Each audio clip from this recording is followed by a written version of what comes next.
Imagine this. You wake up, brush your teeth, scroll through your phone, make coffee, and suddenly you're at your desk, not quite sure how you got there. Did you consciously decide each of those actions?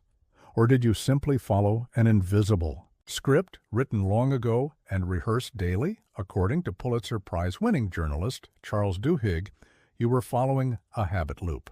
In his groundbreaking book, The Power of Habit, Duhigg reveals how much of our daily behavior is not the result of conscious decisions, but of deeply ingrained habits.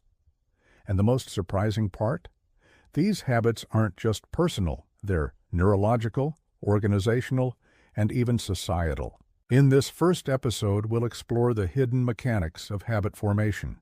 We'll dig into the science of the brain, uncover real-life cases, and understand the fundamental loop that governs nearly everything we do. Habits. The brain's energy-saving mechanism.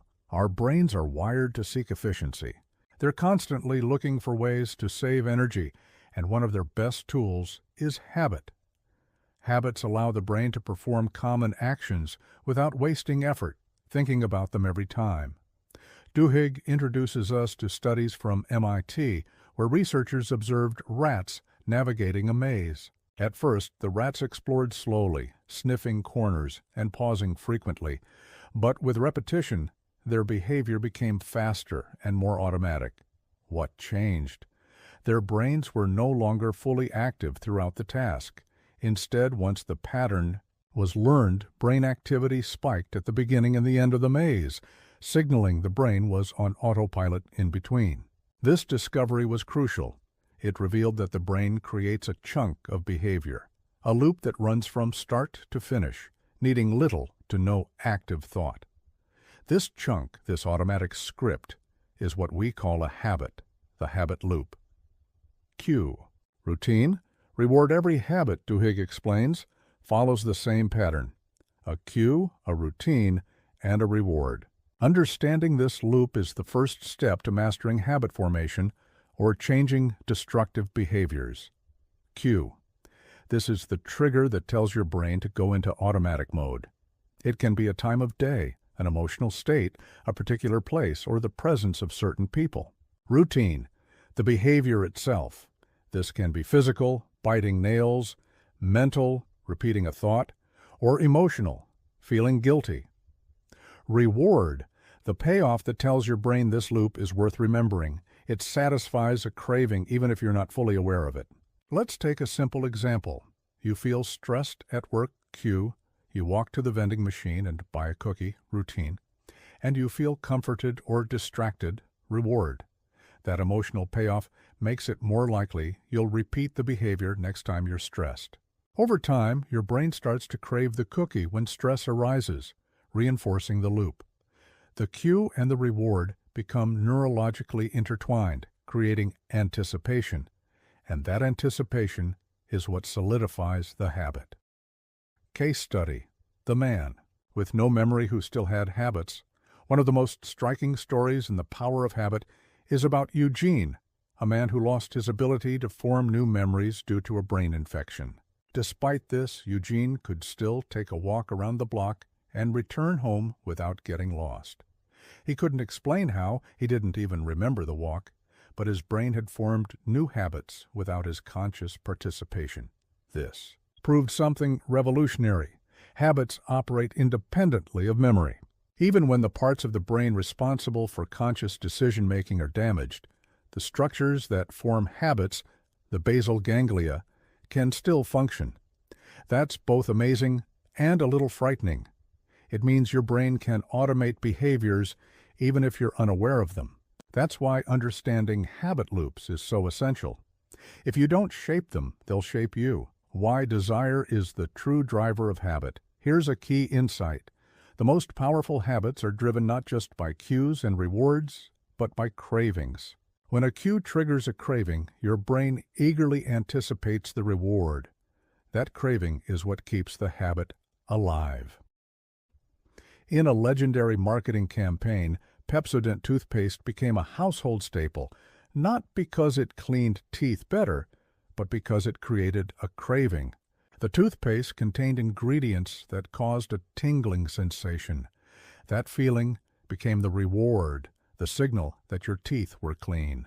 Soon people weren't just brushing their teeth to prevent cavities. They craved the fresh, tingling feeling. This subtle shift from reward to craving is what gives habits their power. You don't just eat chocolate for the taste. You crave the momentary pleasure it brings. You don't just check your phone for updates. You crave the validation, the distraction, the dopamine hit. Why habits are hard to spot and even harder to change. One of the challenges in changing habits is that they're often invisible. We're rarely aware of the cues triggering them or the rewards we're truly seeking. Sometimes what we think is the reward is just a placeholder. Take the example of a woman who bit her nails when nervous. She thought the reward was stress relief. But through experimentation, she realized the real payoff was the feeling of physical stimulation, running her fingers over her teeth. Once, she understood that she could create a new routine that offered the same sensation without the negative consequences. To change a habit, Duhigg suggests, you need to isolate each element of the loop. Start by identifying the cue. Is it emotional, environmental, social? Then test different routines that lead to a similar reward. With time, you can rewire the loop. The autopilot problem. When habits run our lives. If habits are so powerful, what does that mean for our autonomy? Are we just machines acting out scripts we didn't write? In some ways, yes, but that doesn't mean we're powerless. As Duhigg emphasizes, once we understand the mechanics of habits, we gain the ability to intervene. This brings us to a critical question. If habits shape so much of our behavior, can we use this knowledge to design better lives? Can we replace destructive patterns with empowering ones? As we move into the next chapter, we'll explore exactly that. What's next? Now that you understand how habits form, the next logical step is learning how to change them. But here's the twist. Changing a habit isn't about willpower alone. In fact, the secret lies in a psychological principle so subtle, most people miss it completely. In Part 2 of our deep dive into the power of habit, we'll uncover the rule that makes habit change possible and discover how NFL coaches, advertising giants, and recovering addicts all rely on it to reshape behavior. Get ready to learn the hidden art of habit transformation. Coming up, the invisible rule that rewires habits. What if I told you that breaking a bad habit doesn't require sheer willpower? That changing your behavior doesn't begin with a fight, but with a subtle shift most people overlook. Part 2 of our deep dive into Charles Duhigg's The Power of Habit. In the previous chapter, we uncovered the structure of a habit: cue, routine, and reward. We explored how habits are etched into the brain and how cravings sustain them. Now we dive into the heart of transformation, how to rewrite a habit loop. But spoiler alert, the secret isn't about resisting temptation. It's about replacing it. The golden rule of habit change, Duhigg, introduces a principle known as the golden rule of habit change. Here it is in plain terms. Keep the cue. Keep the reward. Change the routine. Let that sink in. It sounds deceptively simple, but it's powerful. The reason habits feel so hard to break is because we try to eliminate them entirely. Instead, what actually works is replacing the routine, the behavior in the middle of the loop, while keeping the cue and the reward intact. Here's an example. Suppose every afternoon you leave your desk, buy a cookie, and chat with colleagues. You think you're just hungry. But what if the real reward isn't the cookie? It's the social interaction. Duhigg experimented on himself. He tested different routines, taking a walk, talking to someone without the cookie, getting coffee instead, and found that what he actually craved was the break and the human connection. Once he recognized the true reward, he was able to substitute the cookie with a healthier routine while satisfying the same craving. That's the golden rule in action. Tony Dungy and the NFL mind shift. One of the most compelling examples Duhigg shares is the story of Tony Dungy, a coach in the National Football League, NFL, who turned losing teams into championship contenders not by adding complexity to their plays, But by simplifying them, Duhigg believed in changing players' automatic responses. In football, every second counts. If players pause to think, they're too late. So Duhigg drilled them endlessly on new routines tied to old cues with the same rewards, winning. He trained his players to react instinctively, not through analysis, but through repetition. And it worked. His team, the Tampa Bay Buccaneers, went from perennial underperformers to playoff regulars. Duhigg showed that high-level performance could be achieved by changing how people react in the moment, not by changing what they want, but how they respond to their cravings. From toothpaste to Febreze, habits in marketing and businesses have been exploiting the golden rule for decades. Take Pepsodent. We mentioned this brand in Part 1, but let's go deeper. In the early 20th century, Americans didn't brush their teeth regularly. Pepsodent's marketers created a cue, feeling of film on your teeth, a routine, brushing, and a reward, tingling sensation, plus promise of beauty. Over time, the craving for that tingle took hold. It wasn't hygiene that sold the habit, it was the feeling. Now consider Febreze. Initially, Procter & Gamble struggled to sell it. The product removed odors, but users didn't perceive the reward. So the company reframed the marketing. Now Febreze became the final, fresh touch in a cleaning ritual. The cue was finishing a chore. The routine was spraying Febreze, and the reward was the sensory pleasure of a fresh-smelling room. Sales skyrocketed. Why? Because they had completed the habit loop and reinforced it with craving. Why willpower isn't enough. Many people think they fail to change because they're weak. But Duhigg offers a powerful insight. Willpower is like a muscle. It can be trained, but it also gets tired.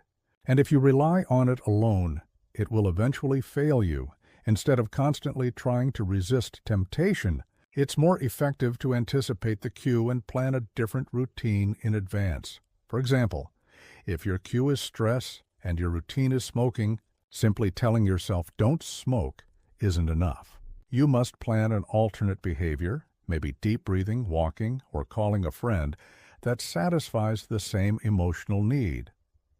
Studies at Starbucks support this. The company developed a training program for employees that helped them anticipate difficult moments, angry customers, long lines, and rehearse routines in advance. Rather than improvising under stress, baristas had scripts. When X happens, I will do Y. This turned willpower into habit, the role of belief and community. But there's another element that can't be ignored: belief. Many of the most successful habit-changing systems, like Alcoholics Anonymous, AA, are built on this truth. AA doesn't just give people a new routine. It provides belief in a higher power, in the group, in personal transformation. That belief acts as a psychological reinforcement. Duhigg references studies showing that belief, especially when reinforced by community, is critical in moments of crisis. People who relapse often do so during stressful events, but those with strong social networks and a belief system bounce back more effectively. The 12 steps of AA don't just guide behavior, they change identity. When you say, I'm an alcoholic, you're not just describing a problem. You're committing to a new story about yourself. That shift in identity is what powers long-term change. How to change a habit. A practical guide. Let's recap. The steps for habit change. Identify the routine. What's the behavior you want to change? Experiment with rewards. What's the true craving behind it? Test different rewards to find the one that satisfies the urge. Isolate the cue. Is it a time, location, emotion, other people, or a preceding action? Create a plan. Once you've identified the cue and reward, insert a new routine that delivers the same reward. Write this plan down. Rehearse it. Commit to it. And when the cue arises, execute it. Over time, your brain will begin to associate the cue with the new routine, and eventually it will feel automatic. Small wins, big changes. Duhigg also emphasizes the power of small wins. Changing your entire lifestyle overnight is unrealistic, but changing one small habit can lead to a cascade of transformation. Take exercise. People who start working out, even once a week, often find themselves eating healthier, becoming more productive at work and smoking less. Why? Because exercise becomes a keystone habit. It shifts identity and builds momentum. The snowball effect is real. Small wins build confidence. They reshape how we see ourselves. And that, in turn, changes what we believe is possible. The Starbucks Secret. Teaching. Willpower Starbucks may be best known for coffee, but internally, it's a powerhouse of behavioral design. The company discovered that many employees, especially in high-stress environments, struggle to maintain composure during tense moments, so they created a training system that focused not just on coffee-making skills, but on building willpower through habit. Employees were taught to identify common stress cues and respond with practiced routines, calming breaths, phrases like, "I'm here to make your day better," and structured steps to resolve complaints. This transformed willpower into a practical, automatic tool. And it worked. Employee performance improved, and customer satisfaction soared. Final thoughts. Before the next chapter, the core message of this chapter is simple but transformative. You don't need to be stronger. You need to be smarter about how you change. Habits can't be erased, but they can be replaced. Cravings can be redirected. Cues can be understood. And rewards can be redefined. The key is awareness, experimentation, and repetition. The more deliberate you are in reshaping your loops, the more control you gain over your behavior. But what happens when we zoom out, when we look beyond the individual and ask, how do organizations and societies use habits to function or malfunction?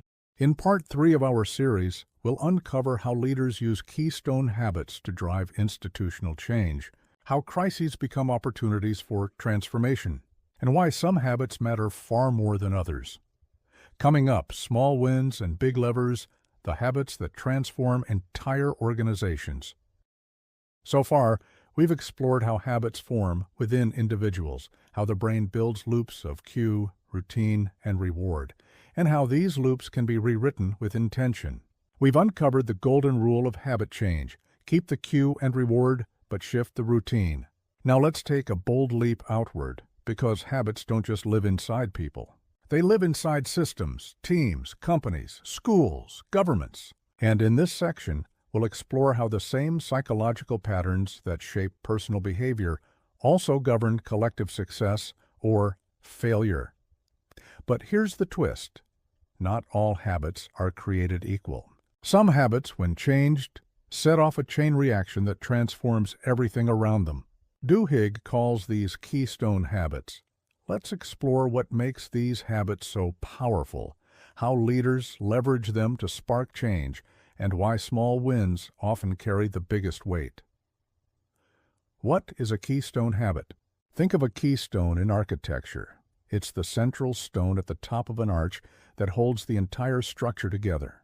Remove it and the arch collapses. Change it and the shape transforms. In behavioral terms, a keystone habit is one that, when shifted, causes ripple effects across other areas of life or within an organization. Duhigg explains that keystone habits work in 3 ways. They create small wins that build momentum. They change how people see themselves, shifting identity. They help instill other habits almost automatically. Case study. Paul O'Neill and Alcoa. One of the most remarkable stories in the book involves Paul O'Neill, who in 1987 became the CEO of Alcoa, one of the world's largest aluminum manufacturers. Investors expected talk of profit margins. Instead, O'Neill stunned them by saying, "I want to talk to you about worker safety." That's right. His primary focus was not financial growth, but eliminating workplace injuries. People thought he was crazy. But here's what happened. O'Neill implemented strict reporting systems and empowered workers to speak up. To improve safety, departments had to communicate better, respond faster, and innovate. Improved safety led to fewer disruptions, higher morale, and better productivity. Within a year, profits reached record highs. O'Neill had identified a keystone habit: workplace safety. By improving this one area, he triggered a transformation across the entire organization. Why did it work? Because it changed how people behaved, how they communicated, and ultimately how they thought about their roles in the company. The power of small wins, Small wins matter more than we think. They may seem trivial. A cleaner workspace, an on-time meeting, a 10-minute walk, but psychologically, they're monumental. Why? Because they prove that change is possible. They provide early victories, and when people see progress, they're more motivated to continue. Psychologist Charles Duhigg describes small wins as a series of controllable opportunities that produce visible results. In other words, they give us evidence that our efforts are working. And that changes everything. Keystone habits often begin with small wins. For example, families that eat dinner together tend to raise children with better academic outcomes. People who make their beds in the morning tend to be more productive throughout the day. Companies that start every meeting on time tend to foster stronger cultures of accountability. These little things build identity and reinforce the idea. This is who we are now. Identity and self-perception habits are not just about behavior. They're about identity. Change the habit, and you change the story you tell yourself. Think of someone who begins exercising regularly. At first, it's just about movement, but soon they begin to think of themselves differently. I'm someone who takes care of my body. That identity shift influences other behaviors, eating habits, sleep routines, social interactions. In organizations, it's the same. When employees start seeing themselves as part of a high-performing, safety-conscious, or innovative company, their actions begin to align with that belief. Keystone habits are like identity catalysts. They alter how people think, which alters how they behave, even in areas seemingly unrelated to the original habit, from individuals to institutions another. Powerful example comes from the U.S. military. The Pentagon once struggled with high violence rates in Iraqi towns. But instead of responding with more troops or force, one commander tried something different. He noticed that crowds tended to gather before violence erupted, so he instructed local troops to remove food vendors from certain plazas. Without food, crowds didn't gather. Without crowds, violence dropped. It was a small change, a shift in a seemingly unrelated routine. But it rewired the habit loop that led to chaos. That's the power of recognizing collective cues and routines. Organizational routines as habits organizations, like people, fall into patterns. Departments stop communicating. Bureaucracies grow rigid. Innovation stalls. But these problems don't stem from laziness or incompetence. They stem from habits. Take the example of the Rhode Island hospital. The hospital had a culture where nurses were afraid to challenge doctors, even when they saw errors. This resulted in a tragic death from a preventable surgical mistake. After the incident, the hospital overhauled its routines. It created checklists, encouraged open communication, and mandated team briefings before procedures. In effect, it rewired its organizational habits. The result? Safer surgeries, better outcomes, and a more collaborative culture. Truces and unspoken agreements. Sometimes organizations develop informal pacts or truces to maintain peace. For example, a sales team might avoid pointing out manufacturing errors to keep the peace with production. But these truces often mask deeper dysfunctions. Leaders who recognize destructive truces can use keystone habits to realign priorities. When new routines are introduced, especially ones that reward transparency and collaboration, those old truces break down. The key isn't to attack every problem at once. It's to identify a leverage point, a keystone habit, that naturally brings other behaviors into alignment. Why keystone habits? Duhigg identifies several reasons why keystone habits are uniquely powerful. They offer a platform for other habits to grow. They influence how people see themselves and their organizations. They create cultures that support continuous change. Once the flywheel starts spinning, momentum takes over. Success breeds success. How to find your keystone habit. So, how do you identify a keystone habit, whether in your life or in your workplace? Ask these questions. What's one habit that, if changed, would make other changes easier? What behavior consistently leads to small wins? What habit has a ripple effect beyond its immediate outcome? What action aligns with the identity you or your organization wants to build? It might be as simple as exercising every morning, journaling at the end of each day, starting every team meeting with a win, saying thank you more often. Don't underestimate the small stuff. Those ripples become waves. The myth of overnight change. A common misconception is that change happens quickly. In reality, even keystone habits take time to solidify. But once they do, they serve as anchors. Just like exercise leads to healthier eating or budgeting leads to mindful spending, keystone habits reduce the decision-making burden. They streamline choices, they simplify life, and they empower people, not through control, but through clarity. Looking ahead, we've now explored how the concept of habit expands beyond individuals and into the systems we live and work within. We've seen how a single behavior done consistently can act as a lever that moves an entire structure. But here's where things get really interesting. In the next part of our series, we're going to explore how social movements form, not through charismatic leaders alone, but through shared habits. We'll look at how Rosa Parks didn't just spark a revolution with her courage, but with a series of social routines already in place.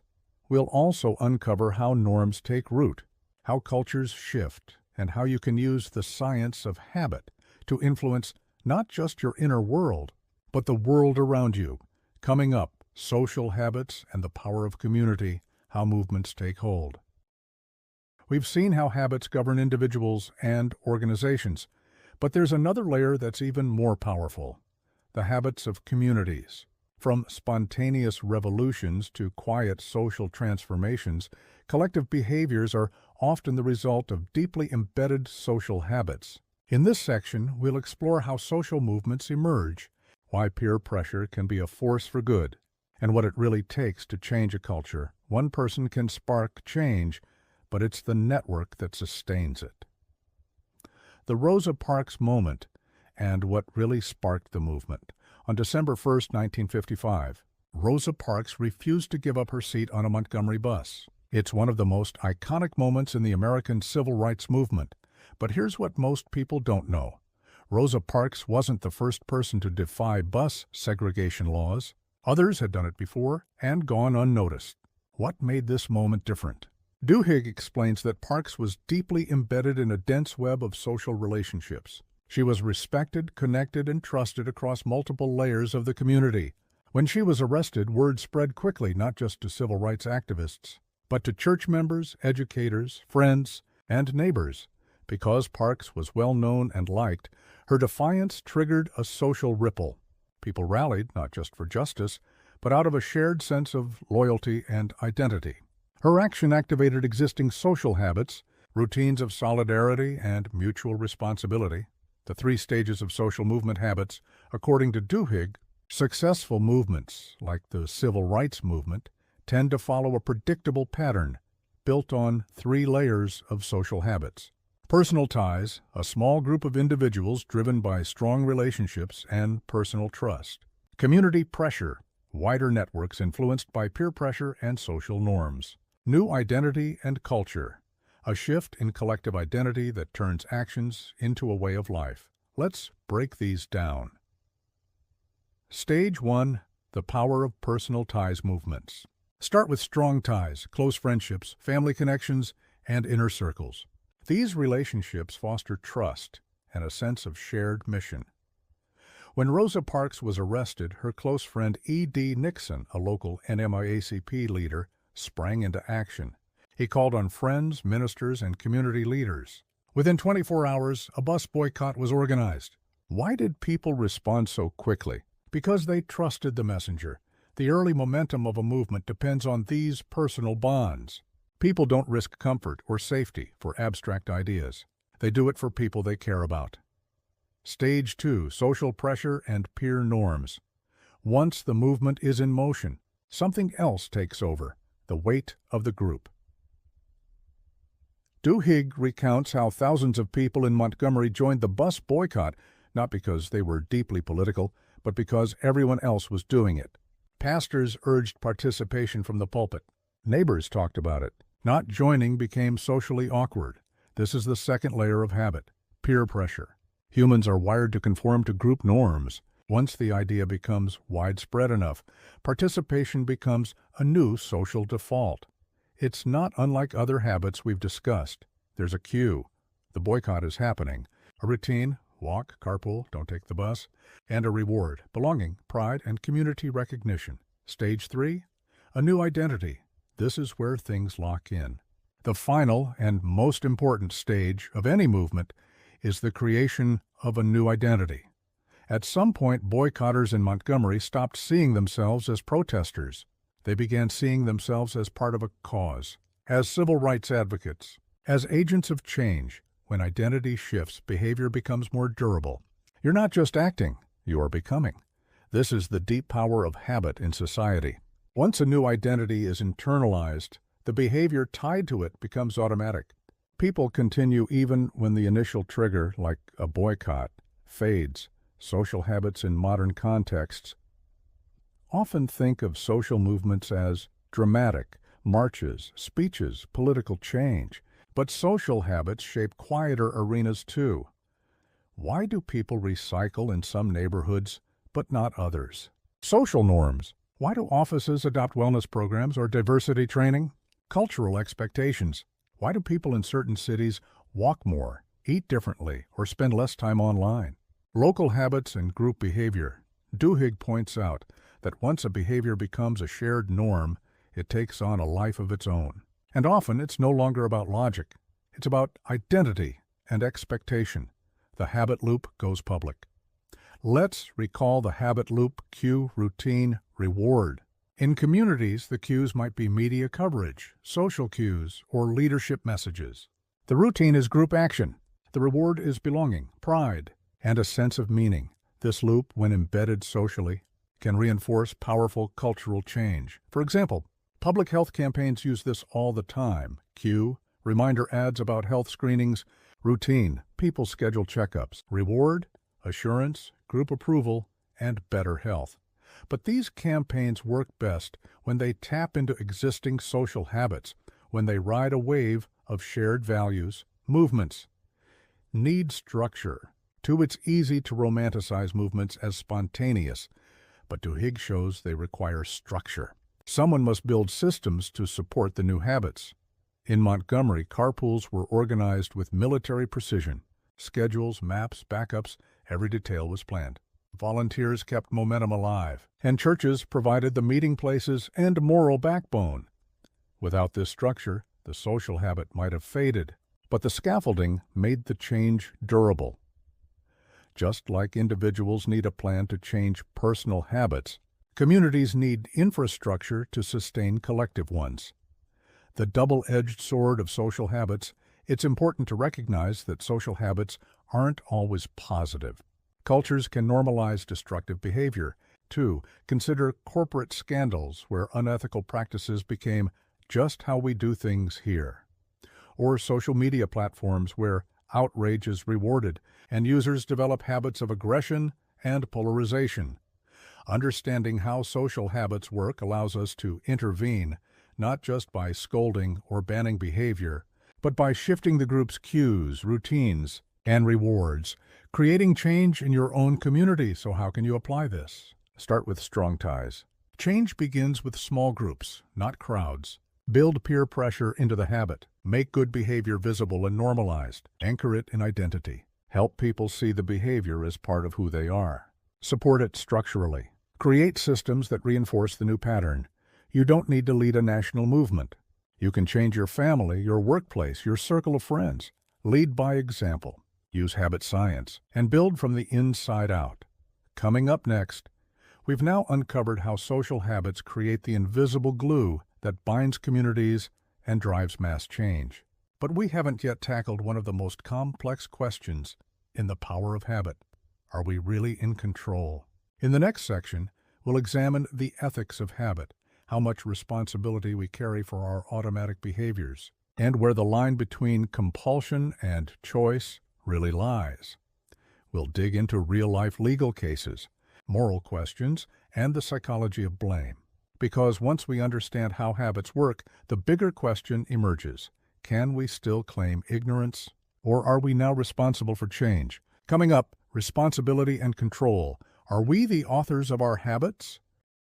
We've examined how habits shape individuals, organizations, and entire communities. But now comes one of the most challenging questions of all. If habits operate automatically, often beneath our awareness, how much control do we really have? Are we fully responsible for our habits, even when they feel compulsive or unconscious? And if so, what does accountability look like in a world driven by habit loops? In this section, we'll explore the moral and legal dimensions of habit. Through powerful real-world stories and psychological insights, we'll confront the fine line between involuntary behavior and conscious choice. Because once we understand how habits work, we can no longer claim innocence in the face of destructive patterns. But we also uncover the tools to rewrite the script.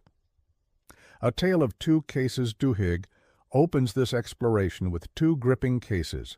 Case 1, a woman named Angie Bachman becomes addicted to gambling. She loses everything, her family's savings, her home, her sense of identity. Casinos learn her patterns, entice her with free perks, and even extend lines of credit when she tries to stop. Eventually, she sues the casino, claiming she wasn't in control. Case 2, a man named Brian Thomas kills his wife during a sleepwalking episode. He suffers from night terrors, a disorder where the brain behaves as if awake, while the person remains unconscious. After a full investigation, the court finds him not guilty. He had no intent, no awareness. Both cases involve tragic consequences driven by unconscious or semi-conscious behavior. But society treated them very differently. Why what makes a habit voluntary? At the heart of this debate is a key question. When does a habit cross the line from automated response to moral responsibility? The answer isn't simple. Duhigg explains that habits operate in a unique part of the brain, the basal ganglia. This region stores routines and patterns, even when the decision-making centers are dormant.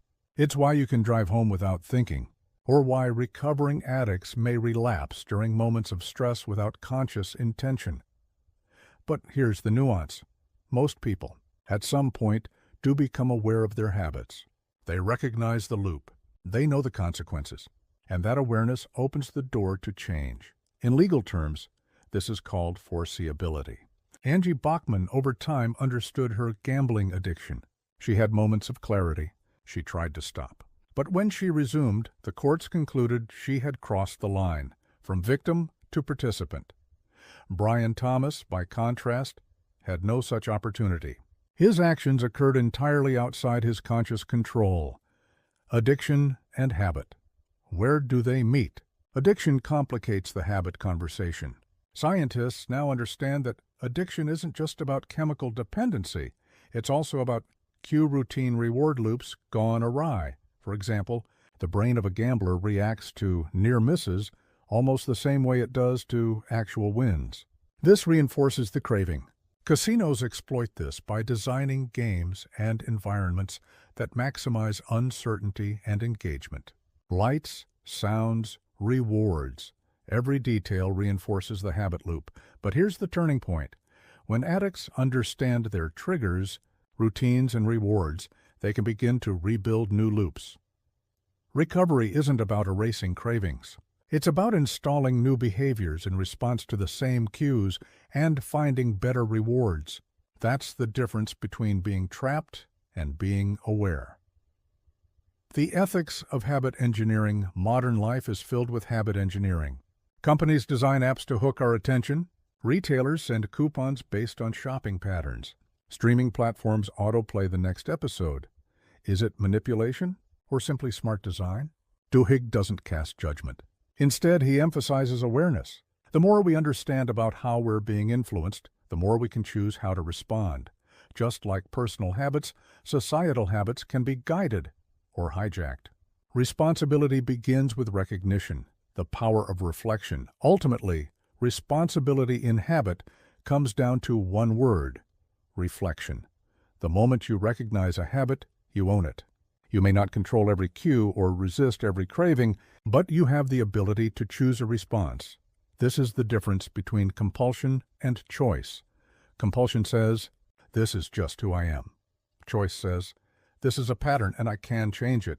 Whether it's procrastination, Overeating, distraction, or avoidance, reflection cracks open the door.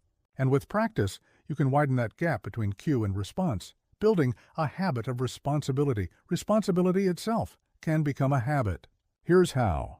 Awareness. Notice your automatic behaviors without judgment. Ownership. Acknowledge your role in maintaining the pattern. Curiosity. Ask, what am I really craving? What's the real reward? Experimentation. Try new routines. Test alternate responses. Resilience. Accept relapse without quitting. Return to the loop. Responsibility doesn't mean perfection. It means engagement. It means choosing growth over guilt. Are we the authors of our habits? This is the core philosophical question. Are we the authors of our habits, or merely characters acting out a script? Duhigg's answer is cautiously optimistic. While habits may run much of our lives, they are also modifiable. And with knowledge comes power. We may not write every chapter of our behavioral story, but we can revise the plot, one loop at a time. Looking ahead as we near the conclusion of this journey, one final chapter remains: action. Now that you know how habits form, how they change, and how they operate in both personal and public life, the question becomes, what will you do with that knowledge? In the final section of this series, we'll bring it all together. You'll learn how to build your personal habit strategy, create lasting change, and use small shifts to redesign your entire life, because understanding is just the beginning. Coming up, the blueprint for habit transformation, your personal plan for lasting change. From understanding how habits are formed in the brain, to learning how they influence entire organizations and shape social movements, to exploring the ethics and responsibilities that come with them, this journey through the power of habit has been rich with insight. Now, it's time to apply it. In this final section, we'll turn theory into action. Whether your goal is to break a bad habit, build a productive one, lead change in a team, or redesign your daily routine, this is your step-by-step guide to creating habits that last, because knowledge isn't power until it's practiced. Step 1. Identify the loop every habit follows: a loop, cue, routine, reward. The first step is simply to become aware of that loop in your life. Choose one habit you want to understand better. Don't pick 10. Start with one. Ask yourself, what's the cue? Is it a time of day, emotion, location, or person? What's the routine? What do you do immediately after the cue? What's the reward? What do you gain? Comfort, relief, stimulation, escape. Don't assume the reward is what you think it is. Experiment. You may think you eat late at night because you're hungry, but maybe it's because you're bored or anxious. Understanding the real reward gives you leverage. Step 2. Experiment with replacement routines once you've identified the cue and the true reward. It's time to test new routines. Your goal isn't to stop the habit, it's to redirect it. Let's say your habit is scrolling on your phone when stressed. Your cue is stress, and the reward is distraction or comfort. What could you do instead? Take a walk? Call a friend? Do a breathing exercise. Try different routines. After each one, rate how you feel. Did it provide the same reward? Did it scratch the same itch? When you find a substitute that works, write it down. Step 3. Build a plan. Implementation intention. This is where intention becomes strategy. Create an implementation intention. A specific, actionable plan for when the cue appears. It looks like this. When I cue, I will new routine so I can get reward, for example. When I feel overwhelmed at work, I will take a 5-minute break outside instead of opening Instagram, so I can feel calm and refreshed. This simple formula dramatically increases your chances of success. It prepares your brain with a script, so you're not improvising in the heat of the moment. Step 4. Anchor the new habit to existing routines. Habits are more likely to stick when they piggyback on something you already do. This is called habit stacking. For example, after I brush my teeth, I'll write one sentence in my journal. After I drink my morning coffee, I'll review my goals. After I close my laptop at night, I'll stretch for 3 minutes. By connecting a new behavior to an old routine, you create stability, and stability builds repetition. Step 5. Track progress and celebrate. Small wins progress fuels motivation. Use a simple habit tracker. It can be a calendar, a checklist, or a habit app. Each time you complete your new routine, mark it. Don't underestimate the psychological power of seeing a streak.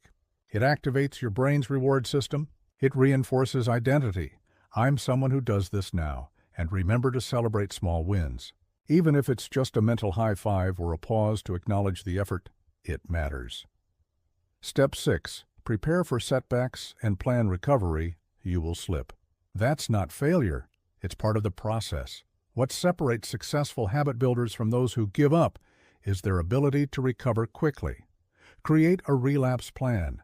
What will you do when you miss a day? Who will you talk to if you feel discouraged? How will you reset? Use the mantra, never miss twice. Missing once is human. Missing twice starts a new habit in the wrong direction. Step 7. Make it. Social. Habits are more powerful when shared. Find an accountability partner. Join a community. Share your goals. When others know what you're working on, you're more likely to stick with it. Better yet, surround yourself with people who already have the habit you want. Behavior is contagious. Step 8. Reframe identity. Perhaps the most powerful lever in all of habit formation is identity. Instead of saying, I want to run 3 times a week, say, I'm a runner. Instead of, I want to write more, say, I'm a writer. This small linguistic shift changes how your brain interprets your actions. It's no longer about achievement. It's about alignment. You act in harmony with who you believe you are, from habit to mastery. At first, habits take effort. You must observe, plan, and repeat, but eventually they become automatic. That's the reward. When your new routine becomes unconscious, when you reach for water instead of soda, or speak calmly instead of reacting, that's mastery. You've moved from intention to identity. The final message. Here's what Charles Duhigg wants us to understand. Habits are not destiny. They can be ignored, changed, replaced. If we understand how they work, we gain power, and with that power, we get freedom. You are not a prisoner of your routines. You are their architect. Whether you're redesigning one part of your day or rebuilding your life, the tools are in your hands. Start small. Stay curious. Be consistent. And above all, remember, change might not be fast, and it isn't always easy. But with time and effort, almost any habit can be reshaped. Now, the work begins. So here we are, at the end of the journey, but maybe the beginning of something bigger for you. You've just taken in one of the most powerful ideas in psychology and human behavior, that your habits are not your fate. They're not fixed. They're designed, and you can redesign them. You now have the tools to break old cycles, build stronger routines, and step into the identity you've always imagined. Don't just let this be background noise. Let it be a spark. Pick one habit, just one, and begin. And if this message helped you, share it with someone who needs it. Because together, one habit at a time, we can build lives that aren't just lived, but designed with purpose. Thank you for listening. And here's to your next step.